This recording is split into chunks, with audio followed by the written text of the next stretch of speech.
Hi, so I'll just make a small video about glazing. So I'll turn the video around. So this is a client's work who I'm training over the last year. So they came with zero painting experience before. We're looking at people like Sargent and especially the Barbizon school. So you can see here, really beautiful paintwork here. So that's kind of French style painting from, uh, you know, 1750 to 1890. Here's the beginning of another painting this client is doing here. So you can see the clouds are laid out first, and then you gradually stencil in each area over each day that you come. So this is like 6 hours of work here, you know, just on the cloud system. And you know, look how beautiful the variations are. So you know, you're thinking about Constable, Turner, Sargent. These are all people that this client would have studied, and you know, a really beautiful, complex paint there. These color systems are really quite complex. Over here, here is the study that I did when I was teaching that client. So I was showing them how you apply paint. But the difference is this side is just your alla prima. This side is beginning to have your glazing going on. So if we look here, I'll take a purple and I'm starting to bring purple very lightly into this area.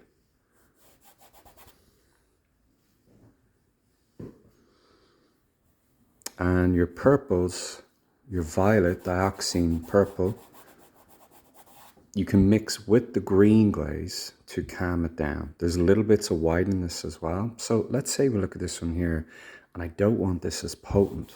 Two options is you're going to diffuse it out, just like I've done there, look.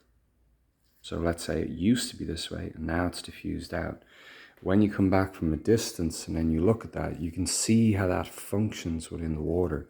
You have a green system, high cad yellows coming in the foreground here, and then they decrease as the greens go back. And then here you're bringing your purple over. Now I'm only doing this half of the painting with the next glaze. You can see we have a beautiful rich purple dropped in here, and I'll just do that again here. Let's say I'll take a green yellow. So this is another brush here, and I'm going to highlight this area here. Look, I'm going to bring up the greenish quality of these highlights. This one here,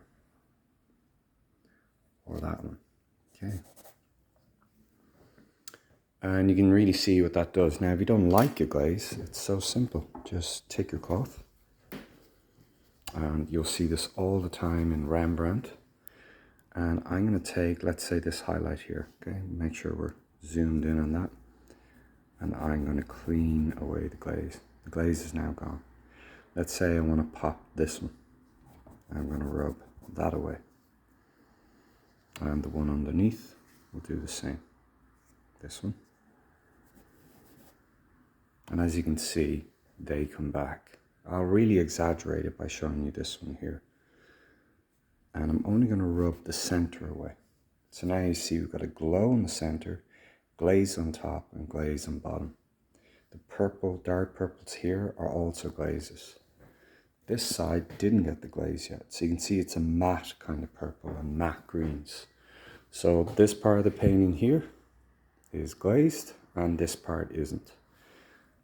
And glazing is so fast. Like you can transform a painting in 20 minutes. You know, it's an extremely quick process. So I hope that helps people a little bit. And by the way, the medium I'm using is Michael Harding medium, oil paint medium. I don't use any toxins. I don't use diamond varnish crystals mixed with turpentine because these are neurotoxins. They damage the kidney, they damage the liver, and they damage the brain, and they're cumulative. So you really don't want these hydrocarbons in the air of your practice every day. So linseed oil, testing out the Michael Harding medium as well to see, I'll tag them in this, to see, you know, do I react to it? Is it clean? Does it feel safe as I'm working with it? I still wear gloves, you know, if I'm going to be touching paint at all.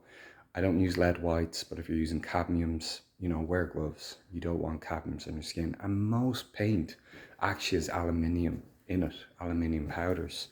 I don't know if Michael Harding does, but I'm pretty sure most of the cheaper brands, it's a filler. And aluminium is toxic to the body. You don't want aluminium all over your hands every day, you know, if you're painting. Okay? Okay, thank you. Bye.